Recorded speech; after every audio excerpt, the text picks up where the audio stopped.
Lucien Lundula, je vais demander à venir. Monsieur Lucien, venez. Monsieur Lucien Lundula est directeur général du FONAREV. Le FONAREV, c'est le Fonds national de réparation des violences sexuelles liées aux conflits et des crimes contre la paix et la sécurité de l'humanité. Bonjour, monsieur Lucien. Bonjour, monsieur Jesse Kabassele. Bienvenue. La dernière fois que vous étiez sur le plateau du panier, si je me rappelle bien, il y a de cela 4 ans. 5 ans. Oui. À l'époque, vous étiez président du comité d'organisation des obsèques du fait Étienne Tshisekedi. Tout à fait. Et 5 ans après, on se retrouve sur... À vous de voir, voulez-vous mettre où là? J'aime bien cette place. Allez-y. Avec, Allez-y, monsieur Lucien. Je disais tout à l'heure, vous êtes directeur général du FONAREV. FONAREV, il y a quelques années, plus de 30 ans, il y a eu plusieurs plaidoiries, il y a eu beaucoup de gens ont crié, ont demandé finalement, il y a le Fonds national des réparations des violences sexuelles liées au conflit. Le FONAREV, c'est quoi exactement en fait? Bon, d'abord, monsieur Kabassele, merci beaucoup pour votre invitation. Et la question, elle est fondamentale et ça nous permet de circonscrire les débats et surtout de parvenir ou de vous indiquer quelles sont nos missions.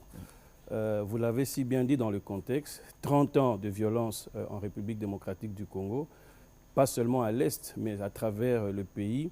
Il y a eu plusieurs violences, plusieurs guerres communautaires, dirons-nous de conflits communautaires, qui ont finalement accumulé un nombre indescriptible de victimes à travers la République démocratique du Congo. Aujourd'hui, on parle de plus ou moins 10 millions de victimes des violences sexuelles liées au conflit et des crimes internationaux en République démocratique du Congo.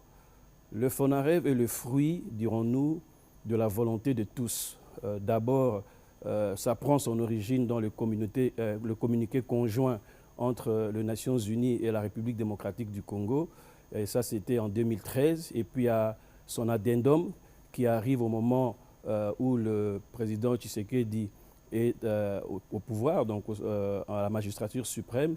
Et ça, c'est en 2019. À partir de là, il y a eu une volonté, non seulement de la communauté internationale, mais au niveau du pouvoir public, pour faire en sorte que le Congo puisse être doté d'une institution publique qui puisse répondre aux besoins des victimes.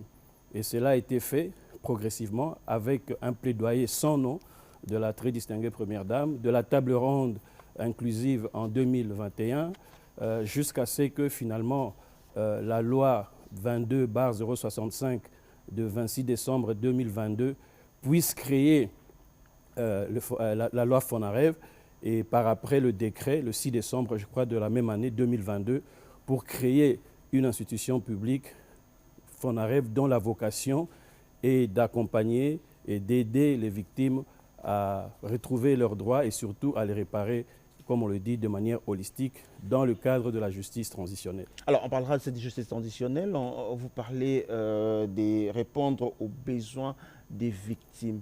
Alors, c'est qui les victimes? Est-ce que la FONAREV s'occupe seulement de victimes, ceux qui sont victimes de l'Est? C'est qui ces victimes auxquelles FONAREV s'occupe? Vous l'avez si bien dit dans le contexte. Il est question, la loi FONAREV prend en charge, il faut contextualiser, des victimes de violences sexuelles en temps de conflit et des victimes de crimes contre la paix et la sécurité en République démocratique du Congo depuis 1993 jusqu'à aujourd'hui. Donc présentement, les victimes d'aujourd'hui, ça existe. De 1993, ça existe. Toutes ces personnes qui ont connu des violences sexuelles liées au conflit, on parle de viols, des abus sexuels, des atrocités, des crimes, des assassinats. Toutes ces personnes sont des victimes, y compris leurs ayants droit. C'est-à-dire, il y a certains qui sont décédés, mais la famille est là qui reste. Je prends l'exemple, vous n'êtes plus, votre famille, l'épouse, font partie de ces victimes ou des ayants droit que nous devrions accompagner dans les réparations. Alors, il faudrait indemniser, M. Lucien. Oui. Quand on parle d'indemnisation, parce qu'à un moment, même le prix Nobel de la paix, le docteur Mukwege est demandé à ce qu'il faudrait trouver des fonds pour indemniser ces victimes. Beaucoup de gens, la société civile, tout le monde avait demandé. Aujourd'hui, indemniser, où vous trouvez les fonds pour indemniser ces victimes? D'abord, M. Jesse Kabassele, je n'aime pas trop qu'on parle que de l'indemnisation. Nous sommes dans le cadre de la justice transitionnelle. Quand vous parlez réparation, comment vous réparez en fait? Bon, alors, parlons des réparations. Comment vous réparez? Je m'explique. Je contextualise. On est dans le cadre de la justice transitionnelle. Il y a 4 piliers dans la justice transitionnelle. D'abord, indemniser, c'est pourquoi je ne suis pas d'accord. Il faut d'abord réparer. Réparer, d'abord, il faut reconnaître ce tort. Les victimes exigent que la vérité soit connue sur les atrocités et les assassinats ou encore les maltraitances qui se sont déroulées dans ces pays. Donc il y a un point, c'est la vérité. Deuxième point, c'est l'accompagnement à travers l'accès à la justice. Beaucoup de ces victimes ou des gens qui ont connu ces préjudices n'ont pas suffisamment de moyens pour les accompagner au niveau de la justice. Le FONAREV prendra des avocats, mettra les moyens pour accompagner ces victimes, pour aller accuser ou mettre en exergue les bourreaux qui ont causé ces préjudices. Nous allons parler également de l'accompagnement psychomédical. Ils ont connu, ces victimes, certaines atrocités psychologiques. Ils ont peut-être besoin d'un accompagnement médical. Vous voyez, et ensuite, il y a la partie, ce que nous appelons réparation, monnaie sonnante et trébuchante. C'est la partie non seulement individuelle, mais également collective. Individuelle, c'est vous en tant qu'individu, vous avez subi des préjudices. Comment on évalue ces préjudices? Vous voyez que déjà pour ça, il y a tout un travail qu'il nous faut faire au préalable. Il faut un barème, tel préjudice équivaut peut-être à tel rang dans les réparations. Mais on parle aussi des réparations collectives. Nous sommes victimes aujourd'hui d'une agression connue par le Rwanda sous fausse appellation du M23. Il y a tellement, quand ils rentrent dans des villages, souvent qu'est-ce qui arrive? Ils détruisent les villages, ils détruisent des écoles, ils détruisent des hôpitaux. Et en plus, nous savons des fois, dans certaines, comme à Makobola, où on a enterré plus de 150 personnes vivant dans des fosses communes. Pour eux, réparer, c'est quoi? D'abord, offrir des obsèques, dirons-nous, dignes aux familles qui sont éprouvées. Deuxièmement, peut-être de construire un monument en mémoire de ces personnes qui ont été tuées dans cet endroit-là. Troisièmement, de réhabiliter les hôpitaux ou encore les écoles qui ont été détruites. Vous voyez que quand on parle d'accompagnement ou de réparation, ça prend plusieurs formes. Et nous parlons, nous, des réparations holistiques dans le cadre de la justice transitionnelle. Il ne faut pas limiter cette réparation à la monnaie, à la partie indemnité financière. Ça prend l'accompagnement psychomédical, ça prend l'accompagnement dans la justice, ça prend des reconstructions, ça prend de construire des mémorials. Et vous voyez que c'est un vaste programme que nous devons le dédier à la volonté politique du chef de l'État pour s'occuper de la population la plus fragile de notre pays qui, depuis 30 ans, ont été abandonnées à elles-mêmes. D'où la campagne que nous menons depuis que nous avons commencé FONAREV en disant plus jamais seul. Pourquoi? On parlera de cette campagne, oui. plus jamais seul, parce qu'on a vu sur les réseaux, beaucoup de gens se posent la question si ça doit s'arrêter au niveau du slogan plus jamais seul. Et pourquoi ce slogan plus jamais seul, qu'est-ce que ça veut dire? On en parle tout à l'heure, mais je voudrais qu'on regarde d'abord ces images, M. Lucien. On va rentrer lors de la célébration du Genocos. J'aime bien ces images. Je voudrais que ça va faire l'objet de notre discussion. Parce on parle de l'indemnisation, on parle de la réparation. Mais regardons d'abord pour qu'on se rende compte de ce que c'est votre mission FONAREV. Tout à fait. Qui est-ce que vous vous occupez? Quels sont le genre de personnes pour qui vous devez vous occuper? Regardons ces images. Nous étions le 2 août, lors le président de la République et la première dame ont assisté. C'était la sortie officielle du FONAREV. Voilà. Et dans le cadre du FONAREV, il y a dans la loi FONAREV, en son article 28, tous les 2 août de chaque année, nous allons commémorer l'ensemble de nos victimes, de toutes les victimes de la République démocratique du Congo, à travers ce que nous appelons le Génocauste, un génocide qui est perpétré pour des causes économiques. On regarde ces images du 2 août 2023, c'était à la place des Évolués et à la Cité de l'Union africaine. On regarde ces images.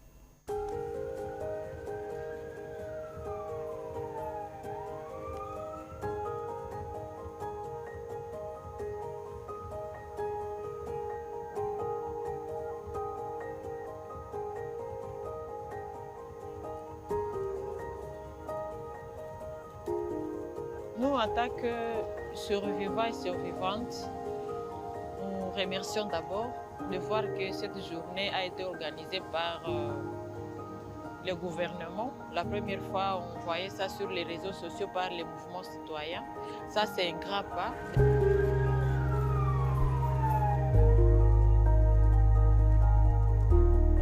le père de la nation, avec la première dame, la distinguée maman Denise Nakero Tshisekedi, ont jugé bon de venir commémorer avec nous cette journée.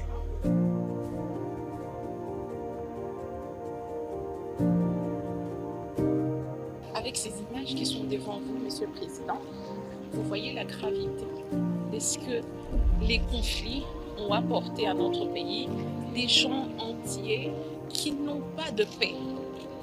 Pas du tout. Premièrement, nous remercions d'abord le gouvernement congolais de reconnaître qu'un jour il y a eu des atrocités dans le pays. Nous disons aussi merci pour la création du service FONAREV. Là, nous espérons que nous aurons des réparations et notre justice sera mise en place.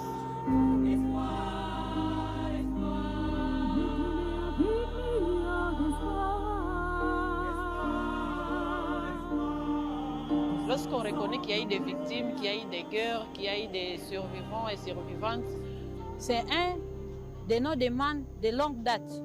Nous avions sollicité cette journée. Aujourd'hui, de voir le jour, c'est notre joie.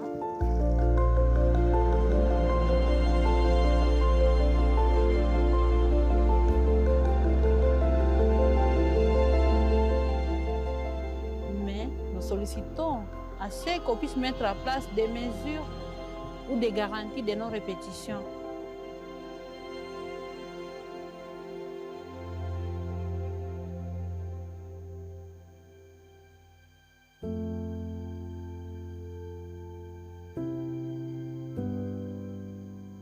Chacun d'entre nous qui marche a une histoire dans sa vie. À tirer sur ma main, il y a un monsieur à machette qui a coupé et peint la chair de ma maman. J'ai mangé ça cru. Parce qu'au-delà de tout ce qu'elle a commis comme viol, elle a été victime de viol par son père adoptif. Alors moi, j'ai un petit plaidoyer. Je ne sais pas à qui je peux donner ça. C'est au chef de l'État, mais je ne peux pas donner ça moi-même au chef de l'État.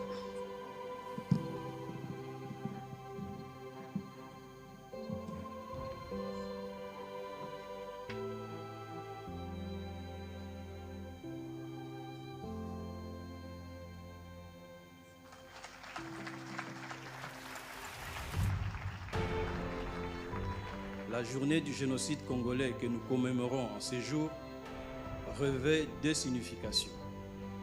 Il s'agit premièrement de marquer la détermination du président de la République et la volonté commune des Congolais de préserver notre mémoire collective en tant que nation réconciliée pour dire tous ensemble « plus jamais ». Il faut réparer. Réparer psychologiquement, réparer matériellement, réparer collectivement et individuellement, pourquoi pas. C'est là que nous saluons l'engagement de son Excellence, Monsieur le Président de la République, qui fait justement du respect des droits humains son cheval de bataille. Lorsqu'on dit le peuple d'abord, oui, les droits de ces peuples, y compris de ses victimes.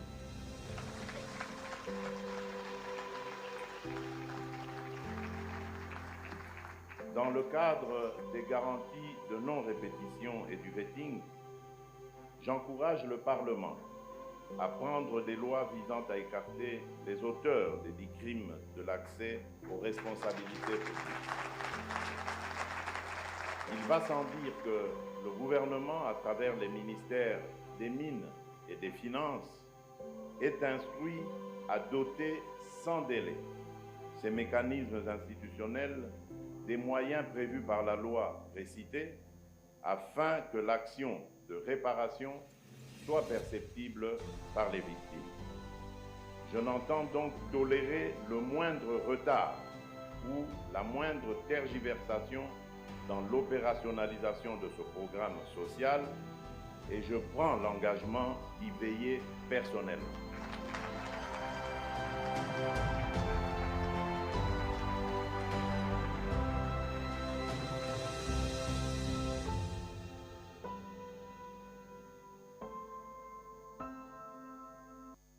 Christian, quand on regarde ces images, des images insoutenables par moment, je prends ce monsieur qui dit on a coupé la chair de sa maman, on lui a donné cette chair, il a mangé la chair de maman, on voit ces images. Vous, Fonarev, tout ça, il faut réparer. Comment vous réparez ça?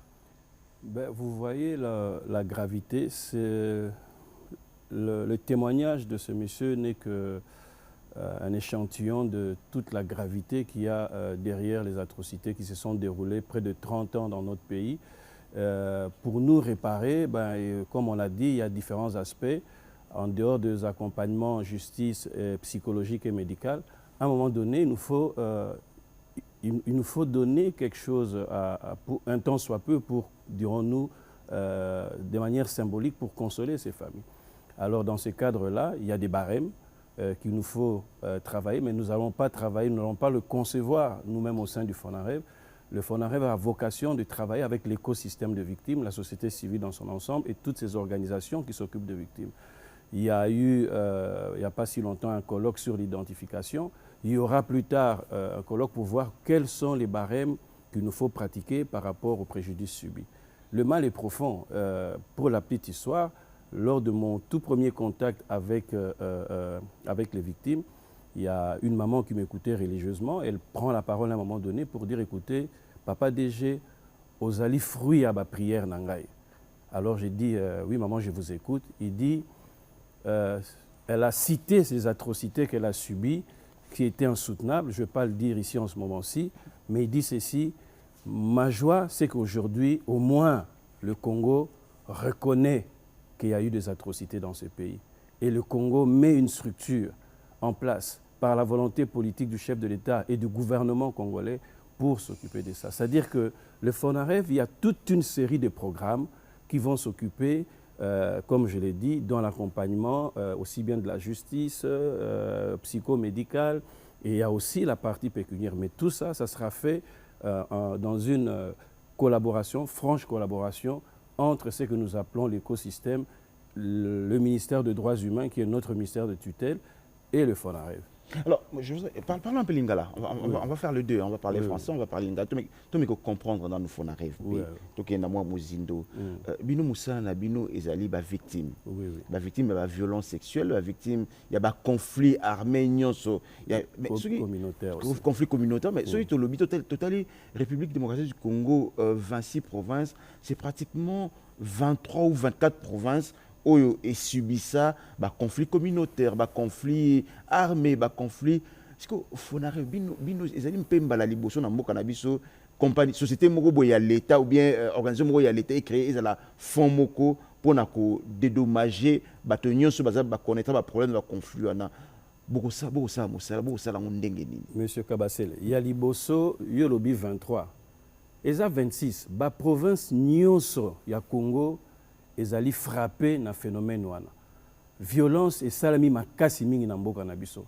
Soki toke musika te na maluku. Ba charnière ezali place bakundi batu ya na mipiko na sa mabele opusani kaka moke na kwa mutabwe. Ezali oke na sud ubangi. Violence ezali toke ne kamwe na swapo na Kasai ezali, mais évidemment pona nini eza kolobama mingi pona est kuna durée nango. Depuis 93, et Koti, Rwandais, Côté la biso mbala na ba forme nyonso ya ba rébellion, mais en réalité République démocratique Mobimba, tozana ba conflit communautaire na neti na Ituri kuna entre Bahima na Balendu, tozana ba conflit même na Sankourou et pas na biso ba conflit en ezali place basako boma batu et tout ça.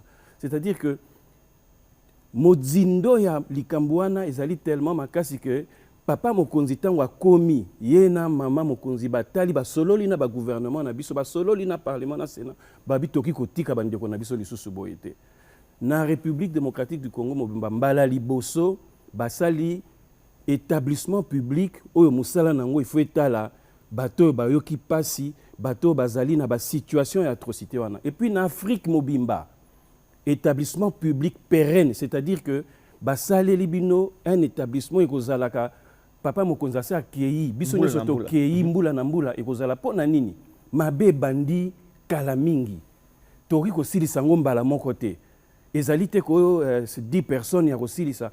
Afrique du Sud basalaki yango ezala ba comité réconciliation et vérité basilisi Sierra Leone basali yango la communauté vérité réconciliation basili ici. Donc tozali exemple oyo ti na Nations Unies. Donc tokutani na madame Paten, secrétaire générale en charge ya ba violence faite en temps de conflit to ba violence mususu. Ayebisinga DG mokil mobimba baza kotala bino ndenge nini procédure ndenge nini bokosala finalement pour atteindre ba victime wana. Donc ba victime baza tellement ebele, il faut tout ça là moi mécanisme moko ya koyeba ndenge nini tokende ko identifier bango. Yo ebi ke toza na Congo to aba kinois to aba to ebi masolo ebele. Okomona boye jour kutu ba nomenga boye mutu moko sa bengi oh papa DG ngani ngozomona nga boye na victime na décision moko boye ya donc bako bima ba victime bako bima bipai biso musala na biso ezali nini il faut tout ça là attention makasi pona kokende ko identifier pour ko recenser ba incident nyonso na direction na biso ya to na ba direction mibale na FONAREV direction ya administration et finance to na direction opération na direction opération na département plutôt opération to na direction ya étude to na direction ya accès à la justice to na direction ya réparation batu ya étude ba okende ba ko esika moko to ba totangi esika to lobi yoza mutawapi Kasai na Kasai toke na Kasai na toponi territoire moko toke na direction étude ba ekotala ba ko identifier pe ko recenser ba événement nini nyonso esalemaki wana ba kolobake telle année boye ba kana kamwe na sapo esalemaki boye ba tusiko ya o baza na direction ya accès à la justice bango ba kokende ba ko accompagner ba tu étude pona koyeba ba décision nini ba ya justice o esalemaki période wana, c'est-à-dire tant que ko croiser ba information nyonso to sali wana to yebi que na place boye ba bomaki batu to lo ba sang ba bomaki ba église boye ba botolaki bango boye tout ça là batu siko ya réparation ba koyeba ba bino ndengi compte tenu ya ba préjudice bo subisaki bolingi to réparer bino ndenge nini bango ba ke biso bango monde fa ba balingi ba réparer c'est la particularité otoza nango na kati ya FONAREV bino boko chate ke ba oya ese toki ya kamona sembo pesa bango non eza bongo te pona nini d'abord ba besoin bango nyonso baza ba victime mais la particularité ya ndenga ko réparer mutu na mutu ko réparer akosenga ba réparer na mwa ndenge na be biso sikoyo en tant que établissement public toza na ba groupe ya experts o tozo réfléchir na ba modèle nyonso wana mais tolingaka ke liloba suka e ute pa ya victime to koyebise ke pona makambo yo zolo ba poso to réparer yo biso to kokene nango tiboye to ko accompagner yo pona likambo oyo pona makambo okufisaki to ba bomaki commerce na ona ndako na yo voilà o toki ko pesa, c'est-à-dire que nous associons ba victime ba association ba victime l'état biso, c'est-à-dire ministère des droits humains na biso moko pona ko ebi meloko moko ya consensus pona nini soki to sali yango te okomona ba plainte ko zali belé tozo linga tucha makambo nyonso na polele comme ça to ebi que pona prédigis kingani réparation boye. Monsieur Lucien, parlons to eba na mboka oyo les lo bazo ba na niveau ya S par exemple c'est plus de 10 millions de morts na République.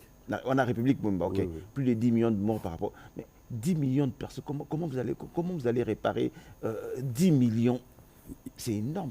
Yangonde et Sengelito Senga, gouvernement na biso na papa Mokonzi, merci mingi. Pourquoi déjà basali yango ezelo komoko pérenne, c'est-à-dire ya libela institution ana. Moussa les ebele. Tango bako betaka lisolo ya bilan ya papa Mokonzi. Au même titre ba betaka masolo ya programme ya 145 territoires au même titre ba betaka lisolo ya FONAREV. Potozo kene na modzindo esika batu nyonso ba bosana bango.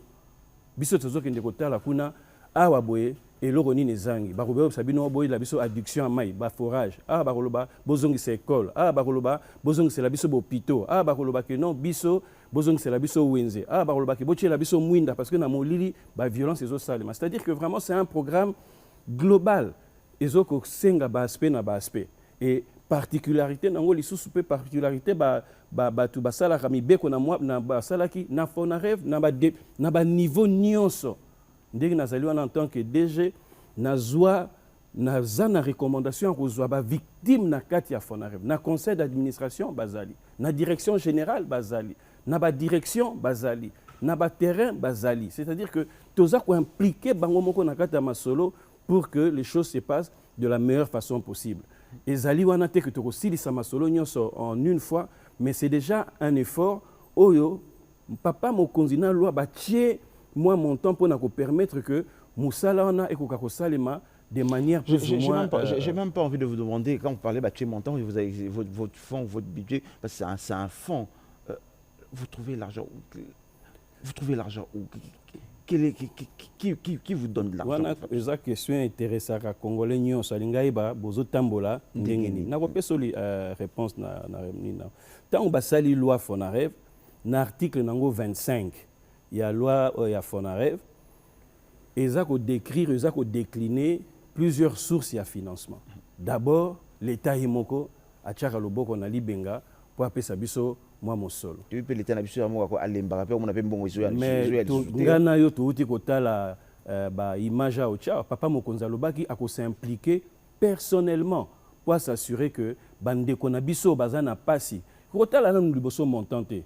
Total bande ko na biso nan bazana pasi de façon à ce que tokoka ko accompagner bango ndenge sengeli. Donc na instruction oui pesama qui est pas autorité suprême ba ministère nyonso toza ko collaborer na bango vraiment problème mon côté zali côté wana en dehors il y a budget wana toza ko loba il y a l'état tozali aussi na 2.5% o esengeli bimaka na ba crédit carbone wana il faut payer tokota na kati toza na ba négociation il faut tokuta na utilité na ba niveau d'assurance et on a na bango na pourcentage d'assurance nous se fouta na Congo awa kota la pourcentage boni sengeli kolongola kuna pona kokoti sango epai ya kosunga bandeko na biso bazana pasi mais parti où ezali le plus stable ya fond na biso ezali pour est monene parce que ezako redevenir na cadre ya ba responsabilité sociétale ya ba société minière na kati ya ba société minière nde ba pesaka moi 0 point quelque chose na ba biloko na bango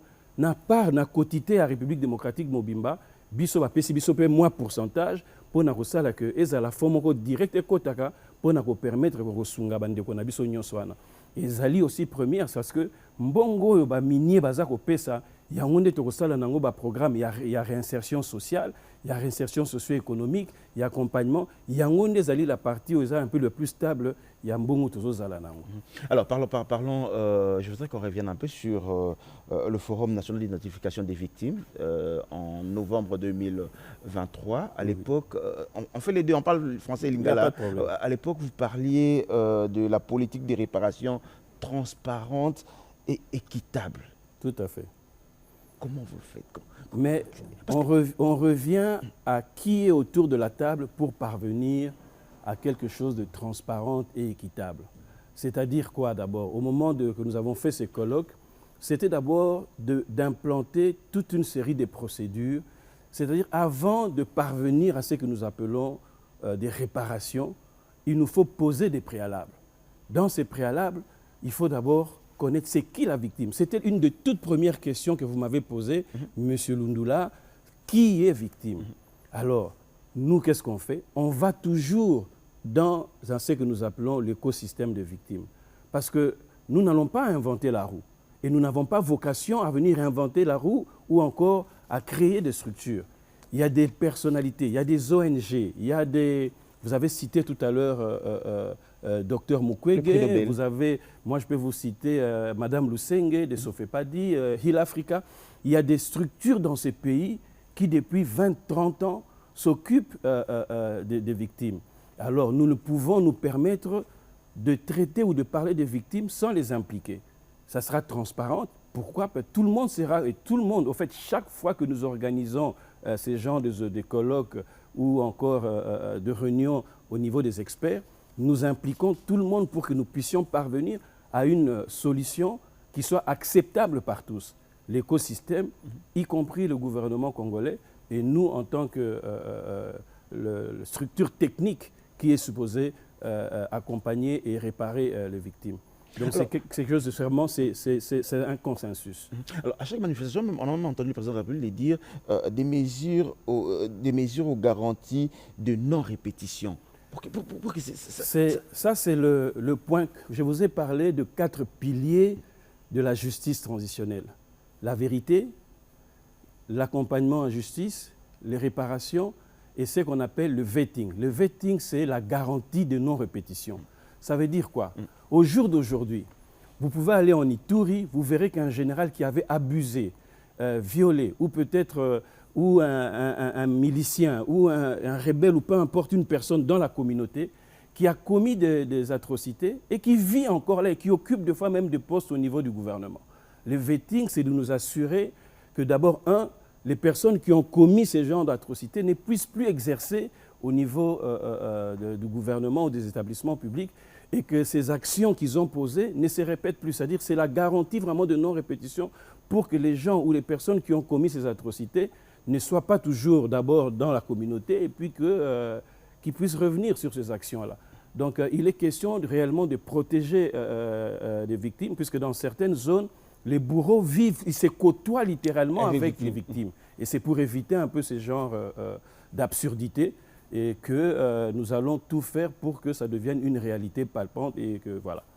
Parlant justement des victimes, nous allons nous rendre à Bukavu pendant la campagne électorale. Le président de la République et la première dame ont hier rencontré ces victimes au niveau de Bukavu, cette cérémonie que vous avez organisée. Hein. Tout à fait. On va regarder quelques images de cette cérémonie et on revient justement pour parler des victimes. Comment vous identifiez, qui sont ces victimes? On regarde ces images. Je voudrais d'abord dire merci aux organisateurs de cet événement. Merci aux représentants du FONAREV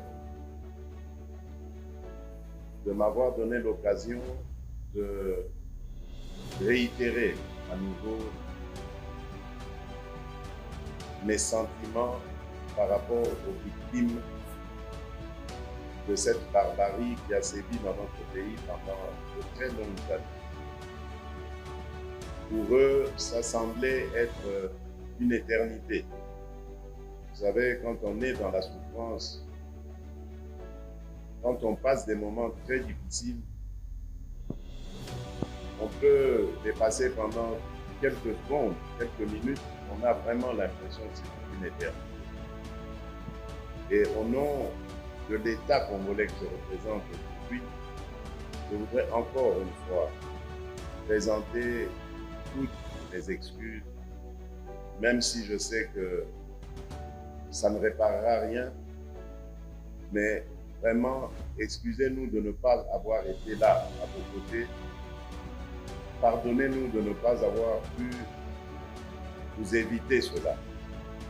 Et pour essayer tant soit peu de le réparer, nous avons créé ce fonds pour qu'il vous apporte une éclaircie, une petite éclaircie dans votre vie assombrie par ces moments horribles que vous avez vécus.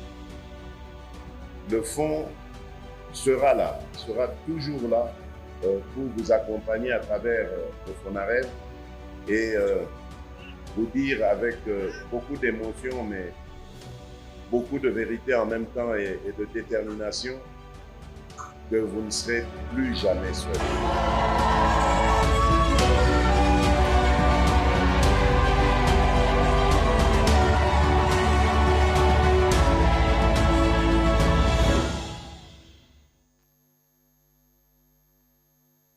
Lucien, on va revenir sur les victimes, mais je voulais d'abord prendre ces mots du président de la République qui s'excuse pratiquement à toutes ces victimes de ne pas être là, l'État congolais n'avoir pas été là.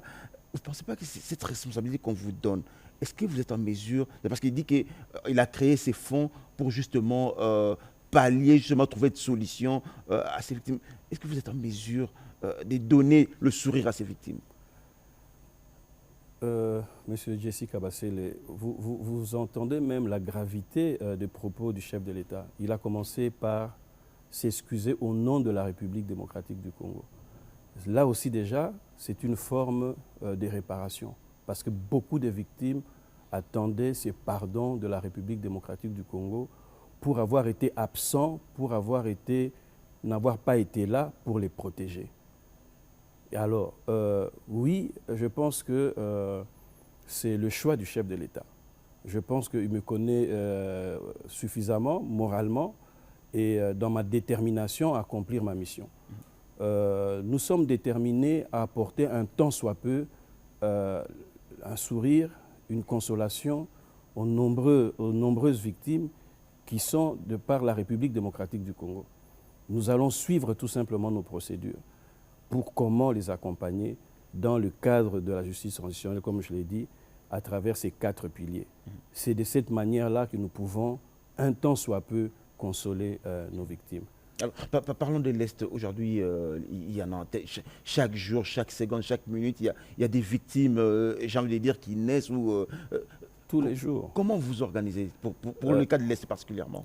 Dans le cas de l'Est, d'ailleurs, pour votre information, nous avons déployé depuis vendredi une équipe compte tenu de tous les déplacés par rapport à une énième agression du Rwanda à travers le M23. Nous avons plus ou moins pu dénombrer 200 000 déplacés et nous avons organisé de manière concertée une action avec le Fonds des Nations Unies pour la population, UNFPA, la fondation de la très distinguée Première Dame qui nous a reçus au courant de la semaine ici pour que nous puissions mener une action concertée pour pouvoir répondre aux urgences de ces déplacés. C'est vrai que notre vocation est de pouvoir parvenir à des réparations finales et holistiques, mais nous ne pouvons pas, sous prétexte qu'il nous faut mener des réparations définitives, ne pas s'occuper des déplacés, parce qu'en réalité, ces déplacés sont des victimes. Et là, nous avons pu déployer plus ou moins 210 tonnes en vivres et plus ou moins un besoin de plus ou moins, on parle de 16 000 ménages qui vont recevoir ce qu'on appelle des kits de survie et de dignité. Et ça, nous avons commencé à le déployer depuis hier. Et d'ailleurs, la direction du FONAREF se rend dès demain à Goma pour être sur terrain et voir comment on peut soulager nos frères qui ont été une fois de plus contraints de quitter leur milieu naturel pour des agressions que nous connaissons tous qui sont d'ordre économique. Alors parlons justement de ces slogans. J'ai regardé sur les réseaux sociaux avec mes équipes hier, les commentaires, les réactions des gens, cette fameuse « soit plus jamais seul ». Beaucoup de gens disent « c'est pas là-bas qu'on vous attend ». Pourquoi d'abord avoir commencé avec ces slogans plus jamais seul? Vous avez vu, je crois, à Abu Dhabi ou à Dubaï avec les léopards. C'est tout aujourd'hui. Pourquoi avoir lancé ce slogan alors que les victimes, eux, attendent les réparations et l'indemnisation? Tout à fait. Ça fait partie de notre travail. Il s'agit d'une nouvelle structure. Il nous faut sensibiliser, il nous faut informer sur ce que nous sommes en train de faire. Il faut informer les victimes qu'il existe dorénavant une structure qui va prendre en charge leur cause. Mais aussi, il faut sensibiliser. Pourquoi on le fait? Oui, d'aucuns ont dit que le DG s'est déplacé, ce n'était pas utile et tout ça. Mais nous avons vu beaucoup plus loin. On a voulu saisir l'opportunité de la CAN comme activité qui se déroule au niveau national et international pour passer un message. Le fameux message que notre jeune frère Bakambu a initié en son temps correspond en termes de vision et d'état d'esprit avec le FONAREF. Pourquoi nous le disons? Il y a des crimes, il y a des atrocités, mais le monde n'en parle pas. Il fallait saisir l'opportunité. Il n'y a pas meilleur ambassadeur que nos joueurs de léopards. Les léopards, qu'on soit de l'opposition ou du pouvoir, quand ils sont sur le terrain, nous nous réunissons tous derrière eux. Et nous avons voulu saisir cette opportunité. On a été bien avant, ce n'était pas pendant que ça se passait à Cannes. On l'a fait pratiquement 4-5 semaines avant. Nous avons négocié avec la FECOFA, nous avons négocié. J'ai été personnellement parler aux joueurs pour dire ici, Ezali Kambouya Mbongote, Ezali Kambouya Mboka, vous êtes nos ambassadeurs. Il faut bolobé la makambo. Ceux qui bolobé l'angote, mutumoussou sa bolobé l'angote. Et tous, sans exception, ont accepté cela. Et au jour d'aujourd'hui, vous avez vu comment ça s'est amplifié. C'est-à-dire que nous avons fait savoir au monde, Mokili Mobimba, qu'au Congo, il y a des choses qui se passent et nous n'allons plus l'accepter. Et ces victimes qui ont été longtemps abandonnées à eux-mêmes, à elles-mêmes, longtemps abandonnées dans leur accompagnement, elles doivent savoir aujourd'hui qu'il y a cette institution qui est là pour les accompagner. Déjà, il y a réparation. Parce que quand le chef de l'État prend la parole et qu'il dit qu'il s'excuse au nom de la République, c'est déjà un processus de guérison. 2, nous allons à travers les 5 provinces, on a été écouter les besoins des victimes. Chaque province, nous avons effectué ce que nous appelons l'itinérance sur 5 provinces. On a été au nord, sud, Kivu, l'Ituri, le Kasaï central, le Congo central, où il y a eu des exactions, pour leur dire, voici nous existons, comment voulez-vous être réparés? Et tout ça, on ne va pas le faire à la va-vite, il faut le faire de manière structurée, coordonnée, concertée, et c'est ce que nous sommes en train de faire. Monsieur Lucien, il nous reste 10 minutes, on va partir maintenant, je vais m'approcher de vous. Oui, Vous avez 10 minutes, on va terminer cette émission. Monsieur Lucien, soyons un peu concret. J'aime bien cette émission parce que par moment, on se dit des vérités. Tout à fait. On se regarde avec les téléspectateurs, on se dit des vérités. Ça fait comme 7 mois, 8 mois depuis que vous êtes installé? 8 mois. 8 mois depuis que vous êtes installé. Les victimes, vous avez déjà identifié combien? Concrètement, vous avez déjà indemnisé combien et à l'ordre de combien? D'abord, votre question est mal posée. Parce que je vous ai expliqué qu'il y a des préalables qu'il nous faut absolument... Est-ce que vous êtes encore dans le préalable? Oui et non. Pourquoi? Il y a eu des pluies diluviennes qui se sont abattues sur Goma au mois de novembre et décembre. On a été au conseil d'administration, on a été soulager les camps de Kanyaruchinya, où nous avons, de manière concrète, apporté ce que nous appelons des réparations intérimaires à plus de 26 000 victimes. Ou non, ménages. Donc, ça, oui, et donc les ménages, donc compter, il faut multiplier en moyenne, c'est 5 à 6 personnes par ménage. On l'a fait. C'est-à-dire ça fait partie des réparations collectives. C'est-à-dire que nous injectons un certain montant en achetant ce qu'on appelle les kits de survie, couverture,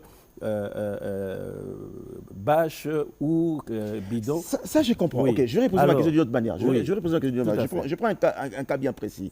Je prends le monsieur qui parle devant le président de la République, qui a été obligé de manger la chair. Aujourd'hui membre du FONAREV. Ah, il est membre du FONAREV. Oui.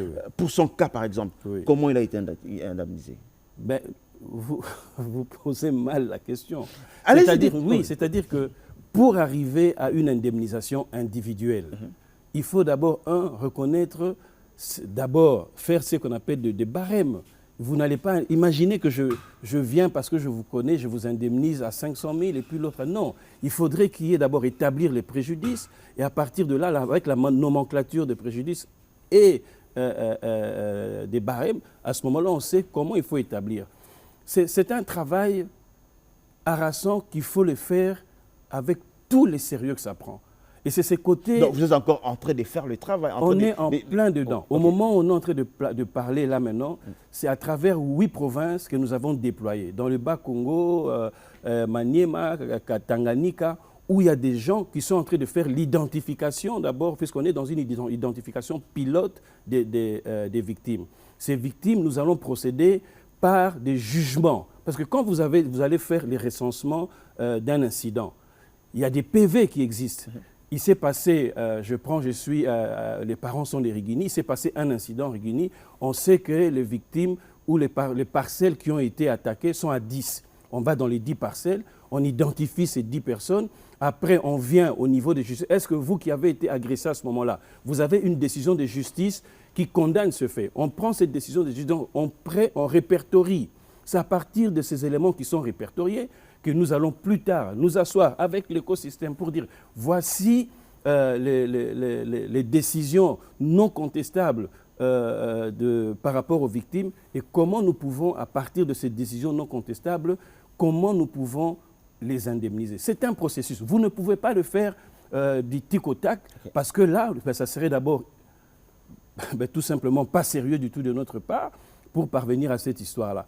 Il nous faut des procédures. Nous n'allons pas faire d'ici la fin de l'année, nous allons procéder à l'identification, nous allons procéder aux toutes premières réparations, nous allons procéder à des constructions des mémoriaux, parce que ça aussi, ça a été demandé je voulais terminer par les victimes. Tout le monde demande à quand le mémorial des génocides congolais? C'est en voie. Ça a été budgétisé pour cette année-ci.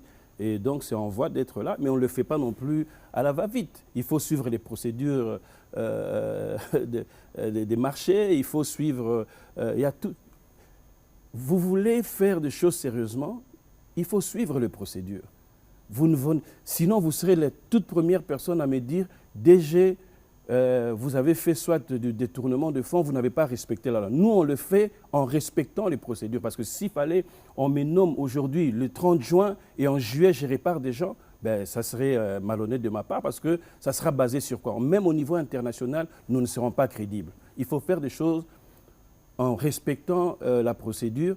Et croyez-moi, Jessie Kabasele, cette année, vous verrez le temps qu'on arrive de poser tous les préalables, c'est-à-dire l'identification des victimes, mais également les décisions de justice couler en force de choses, comme l'expression consacrée le dit, c'est-à-dire que les décisions qui ne sont plus contestables, c'est à ce moment-là qu'il y a la liste unique qui est au niveau du ministère, la liste unique consolidée, la LUC, qui sera au ministère des Droits humains. Et c'est à partir de cette liste-là, c'est-à-dire une fois qu'on a certifié en bonne et due forme et validé que cette personne est bel et bien victime, c'est à partir de ce moment-là que nous allons commencer tout simplement à indemniser ou à réparer ou à accompagner. Sinon, ça serait de l'aventure, ça serait encore une fois de plus une histoire avec beaucoup de légèreté. Et moi, je ne suis pas de ceux qui sont dans la légèreté.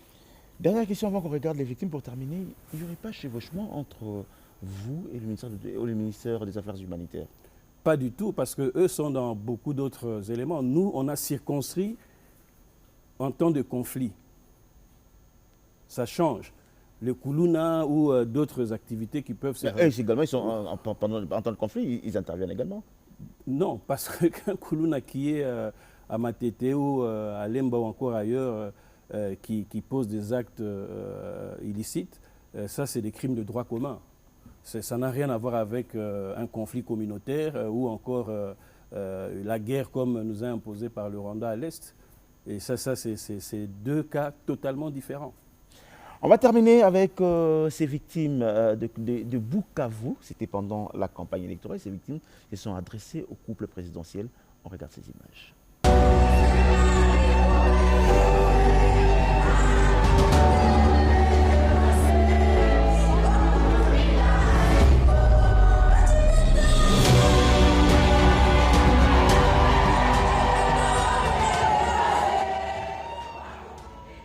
Excellence, Monsieur le Président de la République, c'est une fierté et un honneur pour moi de pouvoir organiser cette rencontre entre le couple présidentiel et nos victimes. Comme vous le savez, nous n'allons pas revenir sur l'histoire de notre pays, mais il était important que les victimes puissent vous rencontrer et vous dire une énième fois ce qu'ils attendent du FONAREV.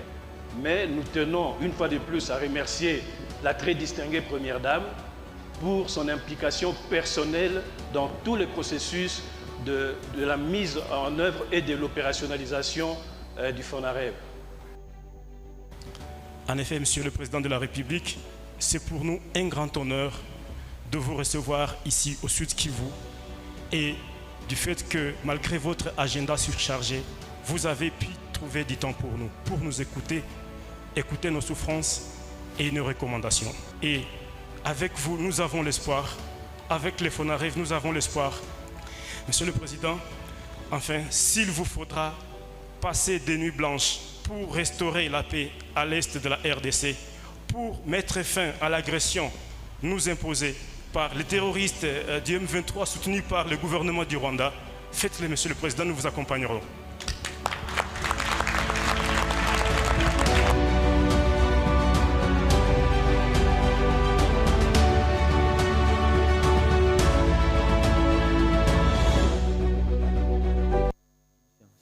Il demande au président de la République s'il faut passer des nuits blanches pour restaurer la paix à l'Est, il faut le faire. Est-ce qu'on ne fait pas beaucoup d'histoires alors que les victimes ont besoin, on sent dans ce qu'il est en train de dire, on sent qu'ils ont besoin des résultats aujourd'hui et maintenant? Tout à fait, vous avez raison. L'une des premières demandes ou les attentes des victimes, c'est tout simplement qu'on puisse mettre fin à la guerre, de retrouver la paix. Et la seule personne qui a mandat, dirons-nous, pour nous emmener dans la paix, c'est le chef de l'État. Ils ont insisté parce qu'ils se considèrent comme étant les acquis du premier mandat du chef de l'État. Le FONAREV, et il réalise vous, peut-être, vous êtes un peu loin de la réalité, mais nos compatriotes qui sont dans ces zones de conflit vivent des situations tellement difficiles où ils se sentaient totalement abandonnés. Qu'un chef de l'État se déplace, parce que c'était à la demande de victimes. Ils ont souhaité soutenir le président de la République dans sa campagne. On ne l'a peut-être pas assez répété, mais ces victimes avaient cotisé leurs maigres moyens pour soutenir la campagne du chef de l'État, pour leur dire « nous faisons partie de vos acquis, des acquis de votre premier mandat, nous voulons que vous puissiez être réélus parce que ce que vous êtes en train de faire là à travers le FONAREB, c'est quelque chose d'exceptionnel ». Et c'est ça le message qu'il faut comprendre. Et c'est ça le message qu'on ne dit plus jamais seul. Parce qu'au jour d'aujourd'hui, assis tranquillement dans la télé, vous pouvez dire « bon, voilà, plus jamais seul ». Non, eux, ils comprennent l'importance de plus jamais seul. Quand vous avez 200 000 personnes qui se déplacent et quand vous partez, c'est-à-dire vous partez avec ce que vous avez sur le corps, vous arrivez quelque part et il y a l'État qui vient avec des couvertures, des bâches, des casseroles, des kits de dignité pour tout ce qui concerne nos mamans, nos sœurs, et vous sentez la différence entre ce qui est fait maintenant et ce qui ne se faisait pas les 30 ans passés. Et c'est une réalité. Qu'on le veuille ou non, ça c'est une réalité. Bon, maintenant, comme je vous ai dit tout à l'heure, dans la réalisation, dans l'opérationnalisation de notre travail, nous allons faire les choses, nous avons l'ambition de faire les choses avec des standards internationaux.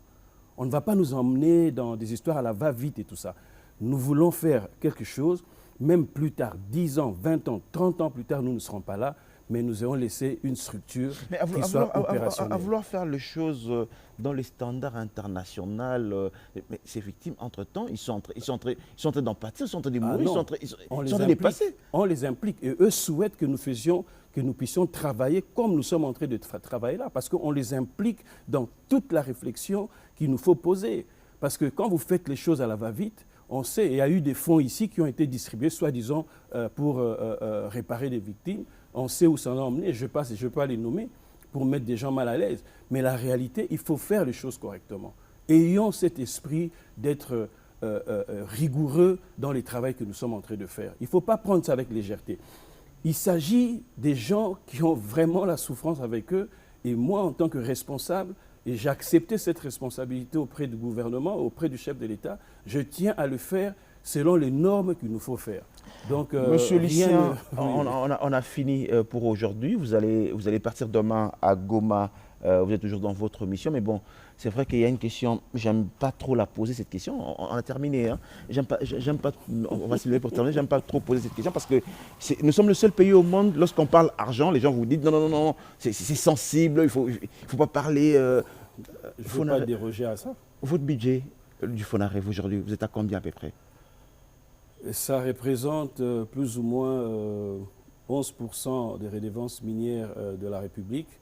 Non, concrètement, aujourd'hui, le FONAREV... Le budget qui a été adopté pour cette année, c'est les 180 millions. Dont 70%, 80% iront directement dans 55 activités qui ont été planifiées. Vous avez cité des mémoriaux, vous avez cité Makobola. 180 millions pour cette année? Oui, 180 pour cette année. Ça, c'est le budget qui a été adopté. De toute façon, c'est des documents publics. Oui, mais concrètement, dans vos caisses, en banque, FONAREV aujourd'hui, le fonds, c'est combien ces fonds aujourd'hui? 11%. 11%. Allez, on va terminer. Merci beaucoup. Je sais que je disais, nous sommes ce pays. Mais je vous ai donné un chiffre, contrairement à ce que beaucoup n'osent pas. Nous, on est dans la transparence. C'est connu, tout ce que nous sommes en train de recevoir. Vous êtes un fonds, certainement. Oui, bien sûr. Oui. Mais nous, en tant que fonds, vous le savez, nous avons l'obligation également de placer et puis de fructifier. Ça, parce que pour fructifier, pour que ça puisse servir la cause que nous sommes supposés mener, notre mission qui est d'accompagner et de réparer les victimes. Parce que je vous vois dans l'esprit quinois à montant tel, mais la réalité, monsieur Jesse, la réalité, je n'ai même pas. La réalité, vous risquez de. Non, je suis même pas là. Je ne vous prête pas de mauvaises intentions, mais tout simplement pour vous dire que, plus sérieusement, la misère, le mal est tellement profond, même ce montant, et c'est une goutte d'eau dans l'océan par rapport au nombre de victimes qu'il nous faut prendre en charge. Vous êtes soumis au contrôle de l'IGF? Certainement, ils vont venir. On n'est pas une institution mise à part. Donc, je sais que notre frère Alinguete viendra à un moment donné faire son travail. Chaque institution viendra faire son travail. Monsieur Lucien Lundula, merci d'être venu. On a fini. Je vais vous donner l'occasion de vous adresser à tous les Congolais qui vous regardent ces matins. C'est Fonarev, c'est vrai, ça existe. Ça fait 8 mois que vous existez. Oui. Alors, le message pour tous les Congolais, en français ou en lingala, comme vous voulez, vous le regardez. Fonarev, c'est l'acquis du premier mandat, fait partie des acquis du premier mandat du chef de l'État, qui, dans sa vision humaniste, de s'occuper des populations les plus démunies, à travers le gouvernement congolais, avec un organe technique que nous sommes, nous allons prendre en charge nos frères qui longtemps ont été abandonnés. C'est un travail harassant, mais nous sommes déterminés à accomplir notre mission. C'est pourquoi nous sommes toujours dans cette campagne de sensibilisation pour dire à nos frères et sœurs qui ont tant souffert que plus jamais ils seront ou elles seront seuls. Parce que le pouvoir congolais a mis cette structure et nous sommes déterminés à les accompagner dans leur réparation. Je vous remercie. Merci M. Lucien Lundula. Je rappelle que vous êtes directeur général du Fonarev. Fonarev, c'est simplement le Fonds national des réparations des violences sexuelles liées au conflit. Des victimes. Des victimes, hein? Okay. Liées au conflit et des crimes contre la paix et la sécurité de l'humanité. M. Lucien, nous serons toujours là, nos portes seront toujours ouvertes. Venez comme vous voulez, envoyez-nous vos images comme vous voulez. Nous vous accompagnons. Les images de Goma, mais surtout quand nous commencerons à réaliser nos toutes premières réparations individuelles, vous serez conviés et nous viendrons vous faire un rapport ici. Merci beaucoup. Merci également à vous qui nous avez suivis. On se retrouve la semaine prochaine pour un nouveau numéro du panier. Merci et bon week-end chez vous. Évidemment, toujours Marambambo.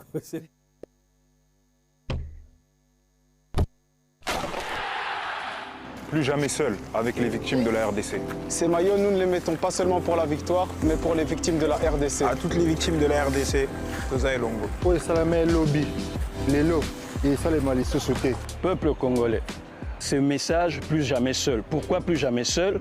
Comme vous le savez, 30 ans durant, nos frères et sœurs ont connu toutes sortes d'atrocités et rien n'a jamais été fait jusque-là.